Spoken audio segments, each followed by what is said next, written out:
ప్రభు అయిన యేసుక్రీస్తు నామములో బైబిల్ స్వరం ప్రేక్షకులకు నా శుభాభివందనములు. ఈ కార్యక్రమంలో మా నాన్నగారు పాస్టర్ తిమోతి గారు వాక్య సందేశాన్ని అందిస్తారు. ఈ కార్యక్రమం ద్వారా మీరు ఆత్మీయ మేలులు పొందాలని ఈ కార్యక్రమమునకు ప్రేమపూర్వకంగా మిమ్మల్ని ఆహ్వానిస్తున్నాము. ప్రభునందు మాకు అత్యంత ప్రియులైనటువంటి బైబిల్ స్వరం విశ్వాసులైన మీ అందరికీ మన ప్రభు అయిన యేసుక్రీస్తు వారి యొక్క సర్వశక్తిగా నామంలో మీ అందరికీ మరొకసారి ప్రభు పేరట ప్రత్యేకంగా మీకు వందనాలు తెలియజేస్తూ ఉన్నాను.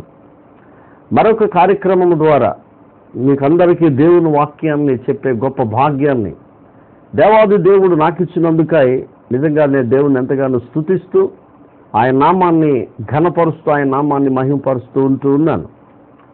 ప్రభునందు ప్రియులారా, గత కార్యక్రమాల ద్వారా మీరు ఎంతగానో ఆత్మీయంగా బలపరచబడుతూ ఉన్నారని మీరు చేస్తున్న ఫోన్ కాల్స్ విని మేము ఎంతగానో స్తుతించాం ప్రభుని. మంచిది. ఈ సమయంలో దేవుని యొక్క వాక్యాన్ని కొద్ది సమయం ధ్యానం చేసుకుందాం. లూకాసు సువార్త 15వ అధ్యాయం 17వ మాట నేను చదువుతున్నాను. అయితే బుద్ధి వచ్చినప్పుడు అనేటువంటి మాట స్థలంలో రాయబడి ఉంది. ఈ లూకాసు సువార్త 15వ అధ్యాయంలో 3 విషయాలు రాశారు. అందులో ఈ తప్పిపోయిన కుమారుని గురించి కొంత ప్రస్తావన కూడా పరిశుద్ధాత్మ దేవుడు రాశారు. సో ఆ వాక్య వివరణ చేయటానికి ముందు మనం చిన్న ప్రార్థన చేసుకుందాం. ఆ తర్వాత దేవుని యొక్క వాక్య వివరణలోనికి మనం వెళ్దాం. మహాపరిశుద్ధుడు అయిన మా తండ్రి, ప్రేమ నమ్మకం కలిగిన మా దేవ, మీ పరిశుద్ధమైన అతిశ్రేష్టమైన పూజనీయమైనటువంటి మీ నామాన్ని బట్టి మీకు వందనాలు. దేవా, ఈ సమయంలో కొద్ది సమయం మీ సన్నిధి మాతో ఉంచండి. తేటగా మీ వాక్యాన్ని విని ఆత్మలో గ్రహించి మేలు పొందుకునే భాగ్యం దయచేయండి. ఈ వాక్యాన్ని ఎంతమంది అయితే వింటున్నారో వింటున్న వారి జీవితాల్లో గొప్ప కార్యాలు మేలు జరిగించండి. దేవా, మీ సన్నిధి మాతో ఉంచండి. పరిశుద్ధాత్ముడా ఈ స్థలానికి వచ్చినందుకై నేను మీరు స్తుతిస్తూ ప్రభువైన యేసు పరిశుద్ధ నామంలో స్తుతించి ప్రార్థించి వేడుకొంటూ ఉన్నాము తండ్రి, ఆమేన్. అయితే బుద్ధి వచ్చినప్పుడు అనే మాట బైబిల్ గ్రంథంలో రాయబడి ఉండటం మనం చూసాం. తప్పైన కుమారుడు అంటే తండ్రి దగ్గర 2 కుమారులు ఉన్నారని మన బైబిల్లో చదువుతాం.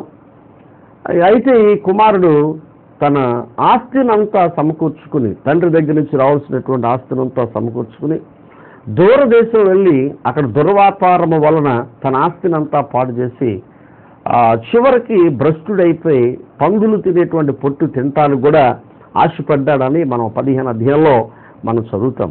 అయితే అక్కడ రాయబడిన మాట ఏంటంటే అతనికి బుద్ధి వచ్చినప్పుడు అని బైబిల్లో మనం చదివాం. నిజమే, చాలా మందికి ఈ బుద్ధి లేని కారణాన, జ్ఞానము లేని కారణాన, దేవుని మాటకు వ్యతిరేకమైన జీవితాన్ని జీవిస్తున్న కారణాన భ్రష్టులై దేవునికి వ్యతిరేకంగా నడుస్తూ వారి జీవితాలని పాడు చేసుకున్న వాళ్ళు ఎంతోమంది సమాజంలో ఉన్నవారిని మనం చూస్తూ ఉన్నాం.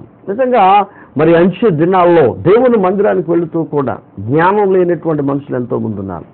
దేవుని వాక్యాన్ని వింటూ కూడా మార్పు లేనటువంటి వారిని ఎంతోమందిని దినాల్లో మనం చూస్తూ ఉన్నాం. చాలామంది మనతో మాట్లాడతారు, అయ్యా అతను మందిరానికి వెళ్తున్నారు కానీ అతనికి మరి బుద్ధి రాలేదండి, లేకపోతే నా భార్య ప్రార్థనకు వెళ్తుంది కానీ ఆమెకి ఇంకా బుద్ధి రాలేదండి, లేకపోతే మా పిల్లలు ప్రార్థనకు వెళ్తారు, చక్కగా దేవుని పాటలు పాడతారు, దేవుని సన్నిధికి వెళ్తున్నారు, వాక్యాలు వింటున్నారు, అయినా ఎందుకో వాళ్ళు మరి ఒక్కొక్కసారి బుద్ధిహీనపు కార్యాలు చేస్తున్నారండి, బుద్ధి లేని పనులు చేస్తూ ఉన్నారని తల్లిదండ్రులు మాలాంటి వారికి మరి చెప్పిన సందర్భాలు అనేకములు ఉన్నాయి. సరే, అయితే నేను అడిగేది ఏంటంటే వాక్యం వింటున్నటువంటి నీకు మరి జ్ఞానం వచ్చిందా? ఆ బుద్ధి అనేది నీ జీవితంలో కలిగిందా? ఒక మనిషికి బుద్ధి ఉంది లేకపోతే ఆ మనిషికి బుద్ధి లేదు అనే ఎలాగో మనం చెప్పగలం అంటే, నిజంగా బుద్ధి ఉన్న మనుషుడు పాపాన్ని, చెడుతనాన్ని, అపవిత్రమైన కార్యాలని, లేకపోతే దేవునికి వ్యతిరేకమైనటువంటి పనుల్ని మరి విడిచిపెట్టేసుకునేటువంటి వాడుగా ఉంటాడు. అందుకని దేవుని యొక్క వాక్యంలో ఈ మాట నేను చదివి వినిపిస్తున్నాను. కీర్తన 94వ కీర్తన మరి 6 నుంచి 8 మాటలు మీరు చదివితే అక్కడ రాయబడిన మాట, బుద్ధిహీనులారా మీరు ఎప్పుడు బుద్ధిమంతులు అవుతారు? నిజంగా బుద్ధి లేని కారణాల వల్ల అనేకులు తమ ఆస్తిని, తమ శరీరాన్ని, తమ జీవితాన్ని సర్వనాశనం చేసుకున్న వాళ్ళు ఉన్నారు. దేవుడు కూడా మనల్ని అడుగుతున్నాడు, బుద్ధిహీనులారా మీరు ఎప్పుడు బుద్ధిమంతులు అవుతారు? అందుకని దేవుడు బాప్తిస్మ ఇచ్చే యోహాన్ని లోకానికి ఎందుకు పంపించాడో బైబిల్ గ్రంథంలో నుండి ఈ మాటను చదివి వినిపిస్తున్నాడు. మత్తయి సువార్త 3వ అధ్యాయం 7వ మాట నేను చదువుతున్నాను. సర్ప సంతానమా, రాబోయే ఉగ్రత నుండి తప్పించుకొనుటకు మీకు బుద్ధి చెప్పిన వాడు ఎవడు? రాబోయేటువంటి ఒక ఉగ్రత ఉంది, రాబోయే ఒక ప్రళయం, రాబోయే ప్రపంచం ముప్పు, అంటే ప్రపంచానికి ఒక ముప్పు రాబోతుంది. నిత్య నరకం, వేదనకరమైనటువంటి స్థలం ఉంది. ఆ స్థలానికి నువ్వు వెళ్లకుండా ఉండాలంటే, ఆ నరకానికి నువ్వు వెళ్లకుండా, లేకపోతే ఆ నరకానికి మనుషులు వెళ్లకుండా ఉండాలంటే బుద్ధి చెప్పే వాళ్ళు ఉండాలి. ఎవరైతే బుద్ధి సంపాదించుకుంటారో, బుద్ధిమంతులుగా జీవిస్తారో, వాక్యాన్ని విని జీవితాన్ని మార్పు చేసుకుంటారో వారు రేపొద్దున నిత్యత్వంలో ఉంటారు, నిత్య రాజ్య వారసులు అవుతారు. వాక్యం వింటున్న సోదరుడా, మరి చాలా సంవత్సరాలు బట్టి నువ్వు దేవుని మందిరానికి వెళ్తున్నావు, చాలా సంవత్సరాలు బట్టి దేవుని సన్నిధిలో వాక్యాన్ని వింటున్నావు, పాటలు పాడుతున్నావు. అయితే నీకు బుద్ధి వచ్చిందా? నువ్వు జ్ఞానయుక్తంగా నడుస్తున్నావా? జ్ఞానవంతుడిగా నువ్వు జీవిస్తున్నావా? మీరు ఆలోచించాలని ప్రభు పేరట మీకు నేను మనవి చేస్తున్నాను. అందుకనే ఆ బాప్తిస్మిచ్చి యోహాను చెప్తున్నాడు, సర్ప సంతానమా, ఒక ముప్పు ఉంది, ఒక ప్రమాదం ఉంది, ఒక ప్రళయం రాబోతుంది, ఒక ఉప్పెన రాబోతుంది. దాని నుండి మీరు తప్పించుకోవాలంటే మీకు బుద్ధి చెప్పే వాళ్ళు ఉండాలి. కానీ ఈ రోజుల్లో చాలా బోధలు మనం వింటూ ఉన్నాం. నిజంగా ఆశీర్వాదాల గురించి బాధ చేసేవాళ్ళు ఉన్నారు, దీవుల గురించి బాధ చేసేవాళ్ళు ఉన్నారు. ఏమండి, లేకపోతే యేసు ప్రభువుని నమ్ముకుంటే మీకేదో మరి శరీర సంబంధమైనటువంటి ఆ కలుగుతాయని బోధ చేసేవాళ్ళు ఉన్నారు. కాదు, దానికంటే ప్రాముఖ్యమైనది మనిషికి బుద్ధి వాక్యం చెప్పాలి. ఆ వాక్యం విన్నట్టునే మనుషుడు తన జీవితంలో మార్పు రావాలి, తను రక్షించబడాలి, ప్రమాదం నుండి తప్పించబడాలి. అంచేత వాక్యం వింటున్నటువంటి నీవు ఈ సమయంలో ఆలోచించాలని ప్రభు పేరట మీకు నేను మనవి చేస్తూ ఉన్నాను. అందుకని అపోస్తులైన పౌలు కూడా ఈ మాట చెప్పాడు. అపోస్తుల కార్యాల గ్రంథం 20:31 నేను చదువుతున్నాను. కావున నేను 3 సంవత్సరాలు రాత్రింబగళ్ళు కన్నీళ్లు విడిచుచ్చు ప్రతి మనిషినికి మానక బుద్ధి చెప్పి తినని మీరు జ్ఞాపకము చేసుకుని మెలకువగా ఉండుడి. పరిశుద్ధుడైన పౌలు తను మరి ఏర్పాటు చేసినటువంటి జీవము కలిగిన దేవుని సంఘాల్లో 3 సంవత్సరాలు మానక, నిజంగా ఈ వాక్యం వింటున్నా నీవు ఆలోచించాలి. నిజమే, మానకుండా ఒక దైవజనుడు ఒక విశ్వాసికి మానకుండా బుద్ధి చెప్పాలి. ఇంటింటా తిరిగి పౌలు గారు ప్రతి విశ్వాసిని మరి బుద్ధి చెప్పాడు. ప్రతి విశ్వాసికి కూడా బుద్ధి చెప్పినట్లుగా బైబిల్లో మనం చదువుతున్నాం.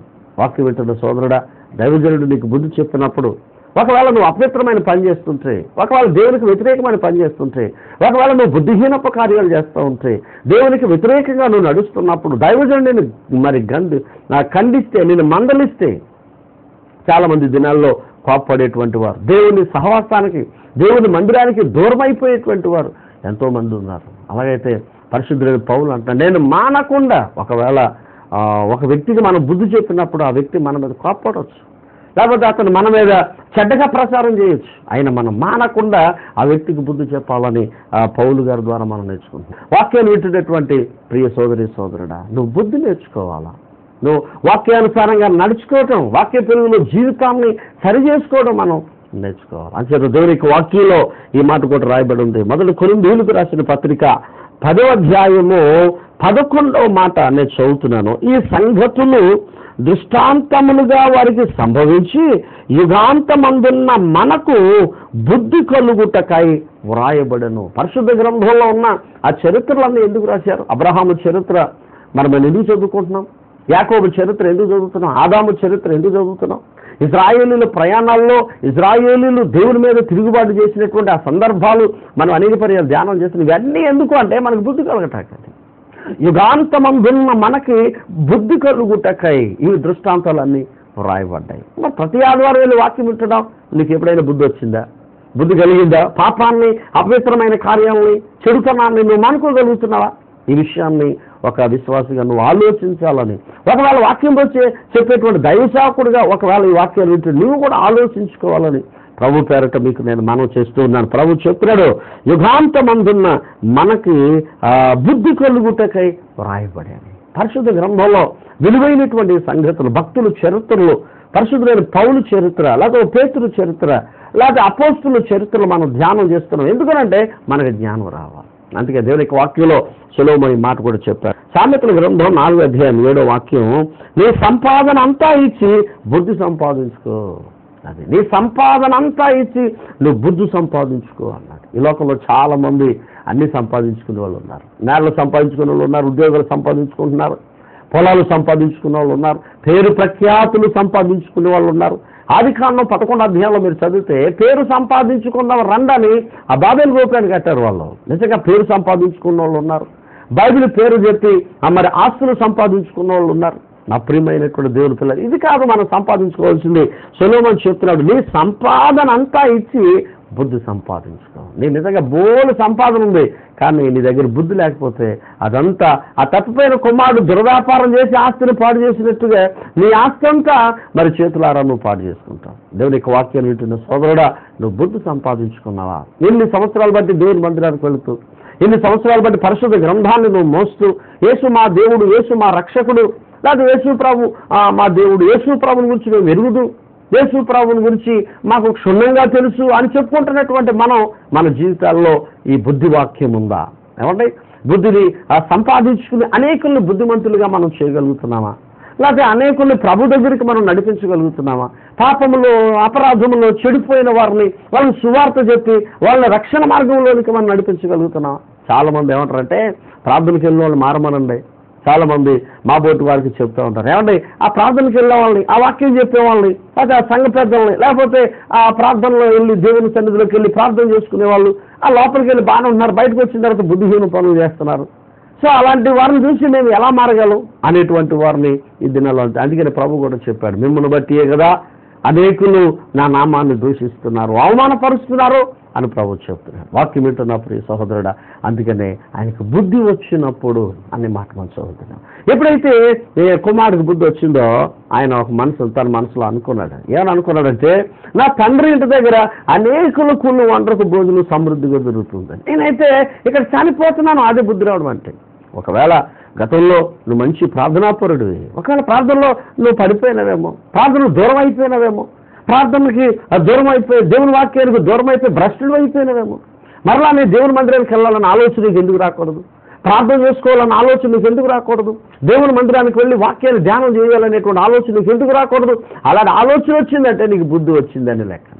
చాలామంది గతంలో చెప్తారు, అయ్యా నేను గతంలో మంచి ప్రసంగికున్నాండి, గతంలో నేను మంచి వాక్యం చెప్పేవాడినండి, మరి ఎందుకు చేతను ఏమైందో కానీ దేవునికి దూరం అయిపోయానండి, నా జీవితాన్ని చేతులారా నేను పాడు చేసుకున్నానండి, ఈ రోజున మందిరానికి వెళ్ళాలంటే భయం వేస్తుందండి, వాక్యం వినాలంటే భయం వేస్తుందండి అని చెప్పేవాళ్ళు చాలా మంది ఉన్నారు. తప్పిపోయిన కుమారుడు ఒక ఆలోచన వచ్చింది, నేను తండ్రి దగ్గరికి వెళ్ళాలనేటువంటి ఆలోచన. ఈ వాక్యం వింటున్నావు నువ్వు కూడా, ఇప్పుడైనాను మరలా నువ్వు ఎక్కడైతే పడిపోయావు, ఎక్కడైతే నువ్వు చెడిపోయావు, ఎక్కడైతే నువ్వు ఆగిపోయావో, ఎక్కడైతే దేవునికి వ్యతిరేకమైన పనులు నువ్వు చేసావో, ఎక్కడైతే వాక్యానికి విరుద్ధమైన పని చేసావో, మరలా మరి తండ్రి అయినటువంటి దేవుడి దగ్గరికి నువ్వు ఎప్పుడైతే వస్తావు, మరలా నీ సహవాసానికి ఎప్పుడైతే నువ్వు వెళతావో, నువ్వు ఏ సహవాసంలో రక్షించబడి మరలా ఆ సహవాసానికి ఎక్కడైతే దూరం అయిపోయావో, మరలా అదే సహవాసంలో మరలా నువ్వు వెళితే ప్రభు నీ జీవితాన్ని ఆశీర్వదిస్తాను. వాక్యం వింటున్నా నువ్వు ఇప్పుడైనా ప్రభు దగ్గర తిరగాను. అందుకని భ్రష్టులైన బిడ్డలారా తిరిగి నా యొద్దకు రండి, నీ అవిశ్వాసాన్ని నేను బాగు చేస్తానని ప్రభు ఇర్మియా ప్రవక్త ద్వారా మనతో చెప్పాడు. అక్కడ నువ్వు భ్రష్టుడు అయిపోయావా, దేవుని ప్రేమకు దూరం అయిపోయావా, సహవాసానికి దూరం అయిపోయావా, బుద్ధిహీన పనులు చేసి జీవితాన్ని చేతులారా పాడు చేసుకున్నావా సోదరుడా? అలాగైతే ఈ సమయంలో ఈ వాక్యమాన్ని, ఈ వర్తమానం వింటున్న నీవు ఇప్పుడైనా ప్రభు దగ్గరికి ఎందుకు రాకూడదు? ఇప్పుడైనా జీవం కలిగిన దేవుడైన క్రీస్తు దగ్గరికి నువ్వు ఎందుకు రాకూడదు? ఎందుకు నీ బుద్ధిహీనమైన కార్యాలు వదులుకొని బుద్ధిమంతుడిగా జీవించి నిత్యత్వానికి ఎందుకు వెళ్ళకూడదు? ఒక విషయాన్ని నేను ఈ సమయంలో మీకు తెలియజేస్తాను. నువ్వు బుద్ధిహీనమైన కార్యాలు చేస్తే, బుద్ధిమాలిన పనులు చేస్తే ఒక రోజు నువ్వు బాధపడాలి. ఒక రోజున నిత్య నరకంలో, ఆ అగ్ని గుండంలో, ఆ వేదనకరమైన స్థలంలో ధనవంతుడు కాలిపోతున్నట్టుగా నీవు కూడా ఆ వేదనకరమైనటువంటి స్థలంలో నీవు కూడా ఉండాల్సి వస్తుంది. కానీ ఈ లోకంలో నువ్వు జీవించినంత కాలం మంచి పనులు చేస్తూ, వాక్యానుసారంగా జీవిస్తూ, యేసు ప్రభుని మీ హృదయంలో చేర్చుకుని నువ్వు లోకంలో బుద్ధి సంపాదించుకుని బుద్ధిమంతుడిగా జీవిస్తే ఒక రోజున నువ్వు పరలోకంలో సంతోషిస్తావు, నిత్యత్వంలో సంతోషిస్తావు. ఏమండి ఆ నిత్య రాజ్యంలో 24 మంది పెద్దలతో, సంపూర్ణ సిద్ధి పొందినటువంటి వారితో, కోటాను కోట్ల మంది దేవదూతలతో, బంగారపు రోడ్లు కలిగినటువంటి దేవుని చేత నిర్మించబడినటువంటి ఆ నిత్యత్వం నువ్వు ఉంటావు. ఏది నీకు కావాలి? బుద్ధిహీనమైన పనులు చేసి నిత్యనాశనానికి వెళతావో, బుద్ధిమంతుడిగా జీవించి నిత్యత్వాన్ని మరి నువ్వు ఉంటావో మీరు ఆలోచన చేసుకోవాల్సిందిగా ఓ దేవుని సేవకుడిగా మీకు నేను మనం చేస్తున్నాను. ప్రియమైన దేవుని బిడ్డలారా, 4 రకాలైనటువంటి బుద్ధుల గురించి మీకు చెప్పి ఈ వర్తమానాన్ని నేను ముగిస్తాను. హెబ్రీయులకు రాసిన పత్రిక 11వ అధ్యాయం 27వ వాక్యంలో ఈ మాట రాయబడింది. ఈ మాటలో మోషేను గురించి రాస్తూ అక్కడ ఒక మాట రాశారు, మోషే స్థిరమైన బుద్ధి గలవాడు. చూసారండి, మోషే స్థిరమైన బుద్ధి గలవాడు. వాక్యం వింటున్నా ప్రియ సోదరుడా, మరి నీ బుద్ధిలో స్థిరం ఉందా? చాలామంది ఈ అంచె దినాల్లో అపాయకరమైనటువంటి దినాల్లో జీవిస్తున్నటువంటి మనం చాలామంది తీర్మానం చేసుకుంటారు, ప్రభువా మరి ఈ నూతన సంవత్సరంలో లేకపోతే ఇక్కడి నుంచి ఈ వర్తమానం వింటున్న కాడ నుంచి నేను పలానా అపవిత్రమైన పని చేయను, లేకపోతే మరి పాపం చేయను, అక్రమం చేయను, అవినీతి చేయను, మీకు వ్యతిరేకమైన పని నేను చేయను, లేకపోతే సిగరెట్ కాల్చును, లేకపోతే కైని నవ్వులను అని చెప్పి ఓ తీర్మానం చేసుకుంటారు. కానీ అది ఎంతకాలం ఉంటుంది అంటే కొద్ది సమయం వరకు బాగానే ఉంటారు, కొన్ని రోజుల వరకు బాగానే ఆ తీర్మానం చేసుకున్న తీర్మానం మీద నిలబడతారు. కానీ ఆ ఒక్కరు బుద్ధి కలిగి మళ్ళా దుర్బుద్ధి కలిగి ఏదైతే ప్రభు దగ్గర ఒప్పుకున్నారో ఒప్పుకున్న సంగతి మర్చిపోయి ఆ స్థిరత్వాన్ని పాడు చేసుకుని ఆ స్థిర బుద్ధిని పాడు చేసుకుని మరలా ఆ చెడుతనంలో ఆ పాపంలో అవినీతిలో పడిపోయిన వాళ్ళు ఎంతోమంది ఉన్నారు. ప్రియమైన దేవుని బిడ్డలారా, వాక్యం ఇచ్చినటువంటి నీవు ఈ విషయాన్ని నువ్వు ఆలోచించు. నీ బుద్ధిలో స్థిరత్వం వచ్చిందా? చాలామంది ప్రార్థనలో స్థిరత్వం ఉండదు, వాళ్ళు చేసుకునేటువంటి తీర్మానంలో స్థిరత్వం ఉండదు, వాక్య ధ్యానంలో కొంతమందికి స్థిరత్వం ఉండదు, కొంతమంది జీవితాల్లో స్థిరత్వం లేని జీవితాలు ఎంతోమంది జీవిస్తున్నారు. కానీ మోషేను గురించి దేవుడు చెప్తున్నాడు, ఇతడు స్థిరమైన బుద్ధి కలవాడు. 8 సంవత్సరాలు బట్టి నువ్వు ప్రార్థనకి వెళ్తున్నావు, నీకు స్థిరత్వం వచ్చిందా? చాలామంది ఫోన్ చేసి మాలాంటి వారితో మాట్లాడుతూ ఉంటారు, ఏమనంటే అయ్యా మరి మా అబ్బాయి మరి స్థిరత్వం లేదండి, పిచ్చోడైపోయి తిరుగుతున్నాడండి, స్థిరత్వమైన జీవితం లేదండి, స్థిరంగా ఒక ఊళ్ళో ఉండడండి, స్థిరంగా ఓ పని చేయడండి, వాడు ఏ పనిలోనూ స్థిరంగా ఉండడండి, అలాగని వివాహం చేస్తే సంసారంలో కూడా స్థిరం లేదండి. కారణం అతనికి స్థిరమైన బుద్ధి లేదండి. దేవునికి వాక్యంలో కొలసీలు రాసిన పత్రిక 2వ అధ్యాయం 3వ వాక్యంలో ప్రభు చెప్పాడు, బుద్ధి జ్ఞానముల సర్వ సంపదలు ఆయన యందు గుప్తమై ఉన్నాయి. బుద్ధి జ్ఞానం, 3వది సర్వ సంపదలు యేసు దగ్గర ఉన్నాయి. నీకు బుద్ధినిచ్చేవాడు ప్రభు అయిన యేసు, నీ బుద్ధిని మార్చేవాడు ప్రభు అయిన యేసు, నేను స్థిరపరచేవాడు ప్రభు అయిన యేసు, నేను బలపరచేవాడు ప్రభు అయిన యేసు. అందుకే రోమా పత్రిక 16వ అధ్యాయం 27వ వాక్యాన్ని మీరు చదవండి, మిమ్మల్ని స్థిరపరచుటకు ఆయన శక్తిమంతుడు. అవును, నీ కాపురాన్ని స్థిరపరచడానికి వేసే శక్తిమంతుడు. పాడైపోయిన నీ వ్యవసాయం, పాడైపోయిన నీ వ్యాపారం, పాడైపోయిన నీ గృహము, పాడైపోయిన నీ పిల్లలు, పాడైపోయిన నీ జీవితాన్ని ఆయన స్థిరపరచుటకు శక్తిమంతుడు. నిన్ను స్థిరపరిచే ఈ దేవుడు, నిన్ను బలపరిచే ఈ దేవుడు నీకు దేవుడుగా ఉన్నాడా? మీరు ఆలోచించాలని ప్రభుపేట మీకు నేను ఎవరు స్థిరపరచలేరండి. ఒక మనిషి జీవితాన్ని మరొక మనిషి జీవితం స్థిరపరచలేడు. 2 దినవృత్తాంతాల గ్రంథం 1వ అధ్యాయం 1వ మాట మీరు చదవండి. తన దేవుడైన యెహోవా సొలొమోనుతో కూడా ఉండి అతని తన రాజ్యమందు స్థిరపరచి బహుగరుడైన రాజుగా చేశాడు. ఒక మనిషి జీవితం ఎప్పుడు స్థిరపరచబడుతుందంటే ప్రభు నీతో ఉన్నప్పుడు, ప్రభు నీలో ఉన్నప్పుడు, ప్రభు నీతో ఉన్నప్పుడు నువ్వు స్థిరపరచబడతావు. సొలొమోను రాజ్యాన్ని దేవుడు స్థిరపరిచాడు. ఒకవేళ నీ కాపురాన్ని కూడా ప్రభు స్థిరపరుస్తాడు. సొలొమోను స్థిరపరచిన దేవుడు, వాక్యం చెప్తున్న నన్ను స్థిరపరిచిన దేవుడు, ఈ రోజున ప్రపంచంలో కోటాను మంది జీవితాలను స్థిరపరిచిన దేవుడు నిన్ను స్థిరపరచలేడా? నిన్ను బలపరచలేడా? నిన్ను నడిపించలేడా? నిన్ను విడిపించలేడా? నువ్వు ఆలోచన చేసి, ప్రభువా నాతో ఉండు నాయన, నాలోనికి రా నాయన, నా అంతరంగంలోనికి, నా హృదయంలోనికి, నా మనసులోనికి రా నాయనంటే ప్రభు నీలోకి వచ్చి ఆయన నిన్ను స్థిరపరుస్తాడు. వాక్యం పెట్టిన సోదరుడా, సొలొమోను దేవుడు బహుగనుడైన రాజుగా చేశాడు. 2 తిమోతికి రాసిన పత్రిక 4వ అధ్యాయం 17వ వాక్యాన్ని మీరు చదవండి. పరిశుద్ధుడు పౌలు అంటాడు, దేవుడు నా ప్రక్కన నిలిచి నన్ను బలపరచెను గనుక సింహపు నోట నుండి నేను తప్పించుకోండి. నిజమే, ప్రభు నీలో ఉన్నప్పుడు, ప్రభు నీతో ఉన్నప్పుడు, ప్రభు నీ ప్రక్కన ఉన్నప్పుడు నిన్ను బలపరుస్తాడు. మనుషులు నిన్ను బలహీనపరుస్తారు, అధికారులు నిన్ను బలహీనపరచవచ్చు, లేకపోతే నీ సొంత భర్త నిన్ను బలహీనపరచవచ్చు, నీ కడుపును పుట్టినటువంటి పిల్లలు నిన్ను బలహీనపరచవచ్చు, ఒకవేళ నీ తండ్రి నిన్ను బలహీనపరచవచ్చు, నీ స్నేహితుడు నిన్ను బలహీనపరచవచ్చు, నీ స్నేహితురాళ్ళు నిన్ను బలహీనపరచవచ్చు. కానీ యేసు నిన్ను బలపరుస్తాడు, ప్రభు నిన్ను స్థిరపరుస్తాడు. కాబట్టి ఇది స్థిర బుద్ధి. దేవుడి యొక్క వాక్యంలో ఆ మాట మనం చదువుకున్నాం. 2వ బుద్ధి గురించి నేను చదువుతున్నాను. యెషయా గ్రంథం 57వ అధ్యాయం 19వ మాటను చదువుతున్నాను. వారు కృతజ్ఞతా బుద్ధి. చూసారండి, ఇది 2వది. దేవుడు చెప్తున్నాడు కృతజ్ఞతా బుద్ధి. చాలా మందికి కృతజ్ఞత ఉండదు. అవునండి, ప్రభు నీ జీవితంలో ఎన్ని మేలు చేశాడు, ఎన్ని ఉపకారాలు చేశాడు. దేవుడు ఉపకారం చేస్తే దేవుడు ఎంత గొప్పవాడని అంటాం. అదే సందర్భంలో మరి జరగలేదో జరిగితే ఈ చేసిన ఉపకారాలు, చేసిన మేళ్ళని మర్చిపోయి దేవుడు నాకేం చేశాడంట. అంటే నీలో కృతజ్ఞత లేదు, నేను ఈ కృతజ్ఞత కలిగించే బుద్ధిని పోగొట్టుకున్నాను. అందుకనే యెహోవా ఇచ్చెను, యెహోవా తీసుకునేను, యెహోవా నామానికి స్తుతి కలుగును గాక అన్నాడు యోబు గారు. నిజమే. అంటే దేవుడు ఇచ్చాడు కాబట్టి దేవుడు కృతజ్ఞత చెప్పాడు, దేవుడు తీసేసుకున్నాడు కాబట్టి దేవుడికి కృతజ్ఞత చెప్పాడు. ఇందులో కృతజ్ఞత బుద్ధి ఉంది. సహోదరుడా, నీకు కృతజ్ఞత బుద్ధి ఉందా? ప్రభువా, నువ్వు నాకు మంచి గృహం ఇచ్చావు, మంచి భర్తనిచ్చావు, మంచి భార్యనిచ్చావు, మంచి బిడ్డలనిచ్చావు, మంచి ఉద్యోగం ఇచ్చావు, మంచి గృహం ఇచ్చావు, నాయన సమస్తం ఇచ్చావు, నీ నామానికి స్తోత్రం అంటే నీకు కృతజ్ఞత ఉంది. చాలా మందికి కృతజ్ఞత లేదండి. దేవుడు నాకు ఏం మేలు చేశాడు, దేవుడు నాకు ఏం ఉపకారం చేశాడు, దేవుడు నా జీవితంలో ఏం చేశాడు, ఇంత ప్రార్థన చేశాను, ఇంతగా ప్రభు సన్నిధిలో ప్రార్థన చేశాను, ఉపవాసం ఉన్నాను, కన్నీరు పెట్టుకున్నాను, ఏడ్చాను, రోధించాను, దేవుడు నాకు ఏం మేలు చేశాడు, నాకు ఏం ఉపకారం చేశాడని దేవుడు దూరం అయిపోయిన వాళ్ళు ఉన్నారు. చిన్నపిల్లలు ఏడుస్తూ ఉంటారు. ఒకసారి నాకు ఒక వస్తువులు చూసి ఆ పిల్లలు ఏడుస్తూ ఉంటారు. ఒకసారి తండ్రి ఇవ్వడు, దానివల్ల ఎంతో ప్రమాదం ఉందని తండ్రికి తెలుసు. ఒకవేళ అదే కనుక ఆ పిల్లోడికి ఇస్తే దానివల్ల ప్రమాదం ఉందని తెలిసి ఆ తండ్రి ఇవ్వడు. అలాగే నీవు నేను కూడా ప్రార్థన చేస్తాం, పలానా వస్తువు నాకు ఇలాంటి పలానా మరి నాకు చేయనైనా, దానివల్ల ఎంతో ప్రమాదం ఉందని దేవుడు తెలిసి ఒకసారి నీకు ఇవ్వకపోవచ్చు. దేవుడు ఇవ్వలేదని కృతజ్ఞత హీనుడిగా ఉండొద్దు. దేవుడు ఇవ్వలేదని దేవుడి మీద తిరుగుబాటు చేయొద్దు. అయినప్పటికీ దేవుడికి కృతజ్ఞత చెప్పు, దేవుడికి వందనాలు చెప్పు. ప్రభు నీ జీవితంలో గొప్ప కార్యం చేస్తాడు. కృతజ్ఞత బుద్ధి. 106వ కీర్తన 13వ మాట మీరు చదవండి. అక్కడ ఇశ్రాయేలులక దేవుడు చేసిన కార్యాలని, దేవుడు చేసిన అద్భుతాలని వారు వెంటనే మర్చిపోయారన్నది బైబిల్. ఎర్ర సముద్రాన్ని పాయ చేసేయండి దేవుడు. 6 నెలలు ఇశ్రాయేలు ప్రజలు మర్చారు. దేవదూతలు తిన్న ఆహారాన్ని దేవుడు వారికి పెట్టాడు. అయితే వాళ్ళ కృతజ్ఞత లేదు. ఎన్ని గొప్ప కార్యాలు చేశాడు. 5 దేశంలో వాళ్ళు ఉన్నప్పుడు 10 అద్భుతాలు చేసిన దేవుని కార్యాలు మర్చిపోయారు. అంటే ఇశ్రాయేలు ప్రజలకి కృతజ్ఞత లేదు. సోదరుడా, నీ జీవితంలో ప్రభు చేసిన కార్యాలు మర్చిపోతున్నావా?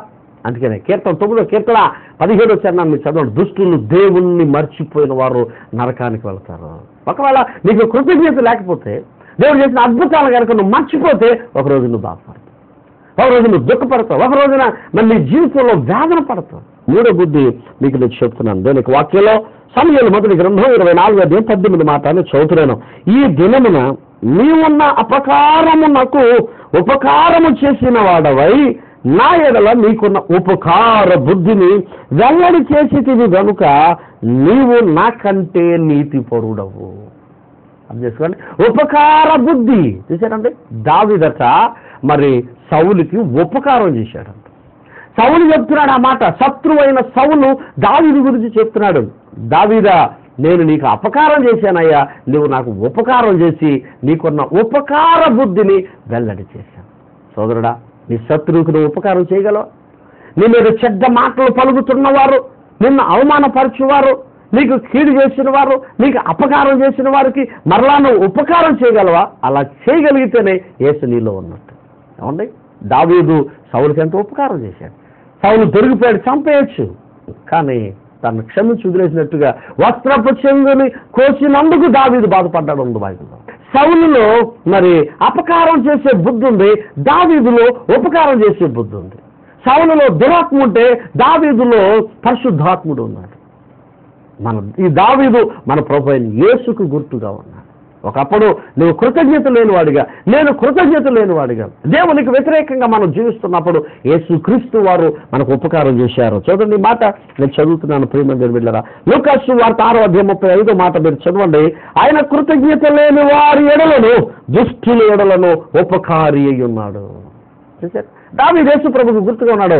ఆయన కృతజ్ఞత లేని వారి ఎడలను, రెండవది దుష్టుల ఎడలను ఉపకారి అయి ఉన్నాడు. ఈ ఉపకారం చేసే బుద్ధి నీకుందా? ఒకవేళ నీ తండ్రి నీకు వ్యతిరేకం అయిపోతే నీ తండ్రికి ఉపకారం చేయాలా? నీ స్నేహితుడు నీకు వ్యతిరేకం అయిపోతే, నీ స్నేహితుడు నీకు అపకారం చేస్తే ఆ స్నేహితుడు నువ్వు ఉపకారం చేయాలా? అప్పుడు యేసు నీలో ఉన్నాడు. పరిశుద్ధాత్మ నీలో ఉన్నప్పుడు, ప్రభు నీలో ఉన్నప్పుడు నువ్వు ఉపకారం చేయగలుగుతావు. అపకారం ఎవరికీ చేయలేవు, అపకారం ఏ మనుషుడికి చేయలేవు. వాక్యం వింటున్నా ప్రియ సోదరుడా, ఈ సమయంలో నువ్వు ఆలోచించాలని ప్రభు పేరట మీకు నేను మనం చేస్తున్నాను. చివరి బుద్ధి చెప్పి నేను ముగిస్తాను. యెషయా గ్రంథం 50:5 మాట నేను చదువుతున్నాను. ప్రభువు యెహోవా నా చెవికి వినబుద్ధి పుట్టింపగా నేను ఆయన మీద తిరుగుబాటు చేయలేదు. చాలా మంది వాక్యం వినడానికి వస్తారు, కానీ వాక్యాన్ని వినరు, అనగా వాళ్ళకి వినబుద్ధి లేదు. కొంతమంది అంటారు, ఆ పాస్టర్ గారు చెప్తుంటే వినాలనిపిస్తుందండి, అదేంటి ఆ పాస్టర్ గారు చెప్తుంటే వినబుద్ధి లేదండి అంటారు. అంటే ఇక్కడ 2 బుద్ధులు ఉన్నాయి, వినే బుద్ధి, వినకూడని బుద్ధి. ఒకసారి నాలాంటి వ్యక్తి ఒక సభకి లేడంట వాక్యం విందామని. ఆ సభలోకి వెళ్ళి ఆయన వాక్యం వినకుండా 2 చెవులు మూసుకున్నాడంట. వాక్యం ఎలా కనబడుతుంది? అప్పుడు దేవుడు ఒక దోమను తీసుకొచ్చి ముక్కు మీద ఆలేలా చేశాడు. ఆ దోమ ఆ ముక్కుని ఆ రక్తం తీరుస్తూ ఉంటే ఈ చెవిలోని చెవి తీసి ఎలాగంటే వినపడదు వాక్యం, ఈ చెవి మరి ఈ చెవి తీసి ఎలాగంటే వాక్యం వినపడదు. ఏం చేయాలో తెలిస్తే ఈ దోమ మాత్రం రక్తం పీలుస్తా ఉంది. అప్పుడు ఆ బాధ తట్టుకోలేక ఈ చెవి తీసి ఆ దోమ ఇలా కొట్టుకున్నాడట. ఆ దైవజనుడు చెప్తున్న దైవజనుడు, చెవి గలవాడు మరి వినులుగాక అన్నాడు. ఆ ఒక్క మాట ఎప్పుడైతే చెవిలో పడిందో ఆ మాట రింగ్ అవుతుందంట. భోజనం చేసిన చెవి గలవాడు వినులుగాక, ప్రయాణం చేసిన వినులుగాక, లేకపోతే అసలు ఏ పని చేసిన చెవి గలవాడు వినులుగాక అనే మాట రింగ్ అవుతుంటే ఆయన తీర్మానం చేసుకున్నాడు, నేను ఈసారి వెళ్ళి దేవుని వాక్యాన్ని విందామని చెప్పి వచ్చి వాక్యాన్ని విన్నాడు. తన జీవితంలో మార్పు పొందాడు. చాలా మంది ప్రార్థనకు వెళ్తారు, వాక్యాన్ని వినరు. చాలా మంది సభలకు వెళ్తారు, వాక్యాన్ని వినరు. అనగా నీకు వినబుద్ధి ఉందా? దేవుడు నీకు వినబుద్ధి పుట్టించాలని ప్రభు సన్నిధిలో నువ్వు ప్రార్థన చేశావు. ప్రభా, నీ వాక్యాన్ని ఇదిగో వాక్యం వింటాను. నేను ఆదివారం మరి ఆరాధనను వెళ్తున్నాను, దైవజనుడు చెప్పే మాట వినబుద్ధి పుట్టించు ప్రభు నువ్వు ప్రార్థన చేస్తే అప్పుడు యేసుక్రీస్తు మీద, దేవుని మీద నువ్వు తిరుగుబాటు చేయలేవు, దైవజనుడి మీద తిరుగుబాటు చేయలేవు, నీ గృహం మీద తిరుగుబాటు చేయలేవు, తల్లిదండ్రుల మీద తిరుగుబాటు చేయలేవు, లేకపోతే నీకున్నటువంటి వారి మీద నువ్వు ఎవరి మీద నువ్వు తిరుగుబాటు చేయలేవు. అందుకని దేవుడికి వాక్యంలో ఈ మాట రాశారు, ప్రభు యెహోవా నా చెవికి వినబుద్ధి పుట్టింపగా నేను యేసు మీద అనగా నీ దేవుని మీద తిరుగుబాటు చేయలేను. వాక్యం వింటున్న సోదరుడా, తిరుగుబాటు చేసే స్వభావం నీలో పోవాలంటే, తిరుగుబాటు చేసే నైజం, ఆ తిరుగుబాటు చేసే ఆత్మ నీలోంచి పోవాలంటే ముందు దేవుని వాక్యాన్ని జాగ్రత్తగా ఉన్నా.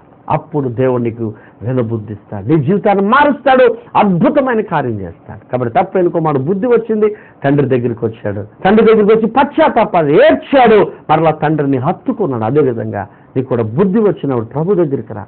ఇంతకాలం బుద్ధి లేకుండా జీవించావు, బుద్ధిహీనంగా జీవించావు, ఇప్పుడైనా మరలా ప్రభు దగ్గరికి వచ్చి, ప్రభువా నేను తప్పిపోయి నేను క్షమించు నాయన, మరలా నాకు నూతన జీవితం దాయిచేయండి, నూతన కుటుంబం దాయిచేయండి, ఇదిగో నా హృదయంలో నూతన హృదయం పుట్టించు ప్రభు నువ్వు ప్రార్థన చేస్తే దేవుడు నీకు నూతన బుద్ధి ఇస్తాడు, నూతన హృదయం ఇస్తాడు, నూతన స్వభావం ఇస్తాడు. చిన్న ప్రార్థన చేసుకుందాం. పరిశుద్ధులకు దేవా నీకు వందనాలు. ఇంతవరకు నీ పిల్లలు నీ మాటలు విన్నారు, విన్న వీరందరినీ దీవించి ఒక నూతన బుద్ధి, నూతన హృదయం వారికి దయచేయండి. నీ బిడ్డలుగా అంగీకరించండి, నిత్యత్వానికి వారసులుగా చేయండి, వారికి మంచి బుద్ధి దయచేయండి, వినబుద్ధి దయచేయండి, కృతజ్ఞతా బుద్ధి ఇవ్వండి ప్రభువా, ఉపకారం చేసే బుద్ధి వారికి దయచేయండి. అలాగా నాయన నీ పిల్లల్ని మీరు బలపరిచినందుకే వందనాలు చెప్పుకుంటూ ఈ వాక్యం విన్న వారు ప్రతి ఒక్కరిని యేసు నామములో దీవించి ఆశీర్వదించి గొప్ప కార్యం చేయండి. యేసు పరిశుద్ధ నామములో ప్రార్థించున్నాము తండ్రి, ఆమేన్. మన తండ్రి అయిన దేవుని ప్రేమ, కుమారుడైన క్రీస్తు వారి మహిమ, పరిశుద్ధాత్మనిచ్చే సహవాసం, ఆయన సన్నిధి కాపుదల వాక్యం విన్న మనందరికీ దేవుడు తోడుగా ఉండి నడిపించును గాక. ఆమేన్. అందరికీ వందనాలు. ప్రభునందు మిక్కిలి ప్రియులారా, ఈ వర్తమానం మీ ఆధ్యాత్మికమైన జీవితాలకు మేలుకరంగా ఉపయోగకరంగా ఉంటే మీ బంధువులకి స్నేహితులకి ఈ కార్యక్రమాన్ని పరిచయం చేయండి. ఒకవేళ ప్రభు మిమ్మల్ని ప్రేరేపిస్తే ఈ కార్యక్రమాన్ని ప్రోత్సహించండి. దేవుడు మిమ్మల్ని మీ కుటుంబాలను బహుగా దీవించి ఆశీర్వదించును గాక. ఇంతవరకు మీరు దైవజనులు పాస్టర్ తిమోతి గారి వాక్య సందేశాన్ని విన్నారు. మీ ప్రార్థనా అవసరతల కొరకు మమ్మల్ని సంప్రదించగలరు. మా చిరునామా పాస్టర్ కె తిమోతి గారు, హెబ్రోన్ ప్రేయర్ హౌస్, పోతవరం, నల్లజర్ల మండలం, పశ్చిమ గోదావరి జిల్లా, ఆంధ్రప్రదేశ్. Pin code 534176. మా ఫోన్ నెంబర్స్ 9948584097 మరియు 9848781597. మా ఇమెయిల్ అడ్రస్ k_timothy@yahoo.com.